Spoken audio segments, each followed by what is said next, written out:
Hello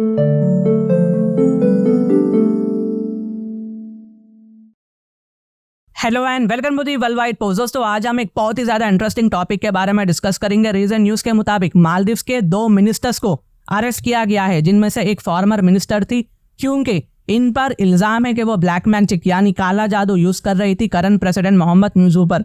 आइए इस news को डिटेल में समझते हैं और वाकई में मुर्जू ने इन मिनिस्टर्स को काला जादू करने पर अरेस्ट किया है या फिर कुछ पॉलिटिकल रीजन है। तो चलिए डिटेल में हम इसको समझते हैं। तो दोस्तों रीजन रिपोर्ट्स कहती है कि मालदीव्स के 2 मिनिस्टर्स को अरेस्ट कर लिया गया है और सोर्सेस के मुताबिक इनमें से एक क्लाइमेट मिनिस्टर शमानस और शौना आमिना, जो मालदीव्स की एक पॉलिटिशियन है, इन लेडीज पॉलिटिशियन को अरेस्ट कर लिया गया है। मीडिया रिपोर्ट्स के मुताबिक मोहम्मद मुर्जू को शक था कि उन पर ब्लैक मैजिक किया जा रहा है और ये काम उनके ही मिनिस्टर्स कर रहे हैं।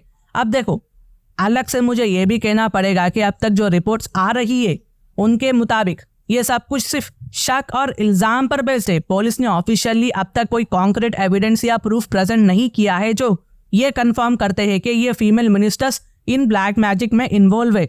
मीडिया रिपोर्ट्स और स्पेकुलेशन के बेसिस पर इनको अरेस्ट किया गया है। हाइपोथेटिकली स्पीकिंग के गाइस, ये देख करना मुझे ऐसा लगता है कि ब्लैक मैजिक म्यूजिक का एक बहाना है और वजह कुछ और ही है, क्योंकि शौना अमीनात को 23 जून को अरेस्ट किया गया था, पर पुलिस ने अरेस्ट का एग्जैक्ट रीजन नहीं बताया, जो काफी ज्यादा सवाल खड़े करता है हमारे सामने।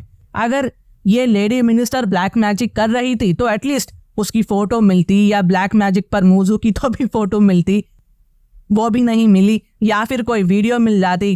कानून तो हंधा नहीं होता है ना, कानून तो सबूत की बुनियाद पर चलता है। और देखो दोस्तों, दूसरी बात यह है कि दुनिया में ना 100% में से 84% रिलीजियन को मानने वाले हैं और 16% रिलीजियन को नहीं मानते हैं, एथिस्ट होते हैं।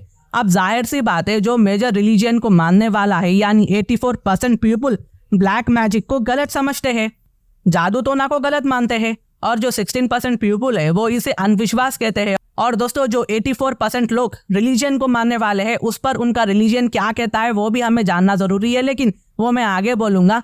मालदीव्स की सोसाइटी और पॉलिटिक्स में ना ब्लैक मैजिक का एक पुराना इशू रहा है। 2018 में भी कुछ लोगों को ब्लैक मैजिक के इल्जाम में अरेस्ट किया गया था। मालदीव्स में ब्लैक मैजिक को एक बहुत ही गलत चीज मानी जाती है, स्पेशली वहां के लोग ही गलत चीज मानते हैं। ये काले जादू को गलत मानना ये मालदीव्स के कल्चर का एक पार्ट है और ये बिलीफ सिस्टम उनकी सोसाइटी में डीपली रूटेड है। दोस्तों अब थोड़ा सा ना देखते हैं कि ब्लैक मैजिक का कॉन्सेप्ट डिफरेंट रिलीजन में कैसा देखा जाता है।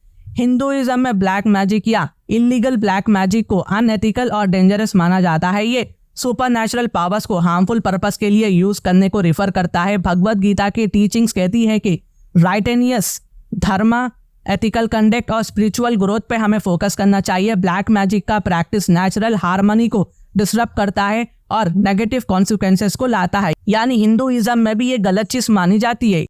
इस्लाम में ब्लैक मैजिक को सहर भी बुलाया जाता है, इसको स्ट्रांगली कंडेम भी किया जाता है क्योंकि ये एक ग्रेव साइन माना जाता है। कुरान में सूरह अल बकरा 2:102 में सुलेमान का जिक्र है, जहां पर क्लैरिफाई किया गया है कि सुलेमान ब्लैक मैजिक में इन्वॉल्व नहीं थे, बल्कि शैतान ने लोगों को ब्लैक मैजिक सिखाया है। और इसमें हारूत और मारूत नाम के 2 फरिश्तों का भी जिक्र किया गया है, जो टेस्ट के तौर पर भेजे गए थे और उन्होंने लोगों को ब्लैक मैजिक ना सीखने की वार्निंग दी थी। लेकिन कुछ लोग फिर भी हार्मफुल ब्लैक मैजिक सीखने लगे और इसका नतीजा सप्रेशन और नेगेटिव इफेक्ट निकला।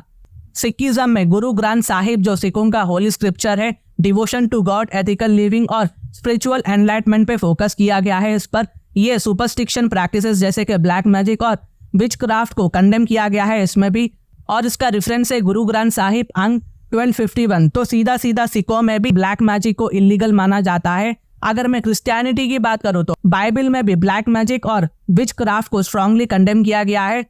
ड्यूटोरॉनमी 18:10-12 में प्रैक्टिसेस जैसे कि सॉर्सरी और कास्टिंग स्पेल्स को लॉर्ड के नजदीक डिस्टेबल कहा गया है। क्रिश्चियंस को ये एनकरेज किया जाता है कि वो अपने फेथ के थ्रू गाइडेंस और स्ट्रेंथ सीख करे, ना के ऑक्यूलेंट प्रैक्टिसेस के थ्रू। यानी क्रिश्चियंस में भी ब्लैक मैजिक एक क्राइम है, ब्लैक मैजिक को एक सीरियस ऑफेंस माना जाता है और बिलीवर्स को अपने फेथ पे रिलाई करने की हिदायत दी गई है। तो सीधी सीधी बात है गाइस, मालदीव्स में मुस्लिम से और मुस्लिम्स की होली बुक कुरान ने ब्लैक मैजिक को करने से या उसके नजदीक भी जाने से ह्यूमंस को मना किया गया है और ये हराम है इस्लाम में, इसलिए मालदीव्स में इसको सीरियस लिया जाता है।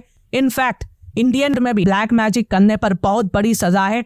लेकिन सवाल ये है कि इतना बड़ा इल्जाम मालदीव्स की पुलिस ने मिनिस्टर्स पर लगाया है और कुछ भी अभी तक इसके रिलेटेड एक सिंगल फोटो भी रिलीज नहीं की गई है, कोई सबूत नहीं रिलीज किया गया है सोशल मीडिया पर। तो इस पर मुझे ना डाउट है, क्या इसके पीछे वाकई में काला जादू है या फिर म्यूजिक के काले हरकतें। तो दोस्तों ये तो आने वाले वक्त में पता चलेगा। तो ये कुछ अपडेट्स थी जो मैंने आप तक लाया है। इंटरनेशनल अफेयर्स के लिए आप मेरे चैनल को सब्सक्राइब कर सकते हैं। Thank you for watching, thank you for hearing and always God bless you all.